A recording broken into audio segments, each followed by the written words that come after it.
پہلی چیز یہ تھی کہ 9 مہینے کے بعد ہمارا جو ایک بڑا ورثے میں ملا ہوا مسئلہ تھا کہ قرضوں کی جو تعداد تھی اس ملک پر وہ تقریباً جب ہم آئے تو ڈیٹ اور لائبلٹیز کوئی 30,000 ارب سے زیادہ تھی، اور اس کی وجہ سے جو پہلے 2 سال گزرے اس میں پی ٹی آئی کی حکومت کو 5,000 ارب روپے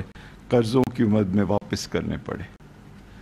تو اس سال جو یہ گزرا ہے اس میں 2,700 ارب روپے واپس کیے گئے لوگوں کو، خاص طور سے کمزور طبقوں کو مدد دینے کے لیے، اور یہ بھی ایک تاریخی فیصلہ تھا اور اس پہ عمل ہو رہا تھا اچھے انداز میں۔ اور 5ویں چیز یہ کہ نان ٹیکس ریونیو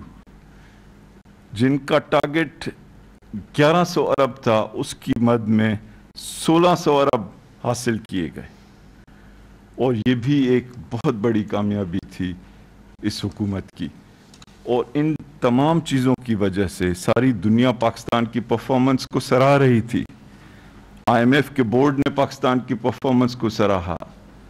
موڈیز نے پاکستان کی ریٹنگ بڑھائی، بلومبرگ نے پاکستان کی سٹاک مارکیٹ کو دنیا کی سب سے بہترین سٹاک مارکیٹ دسمبر 2019 میں قرار دیا۔ اور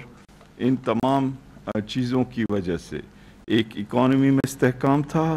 دوسری جانب دنیا کے جو پرائیویٹ کیپٹل تھی وہ پاکستان آنا شروع ہوئی، اور فورن ڈائریکٹ انویسٹمنٹ جو بیرونی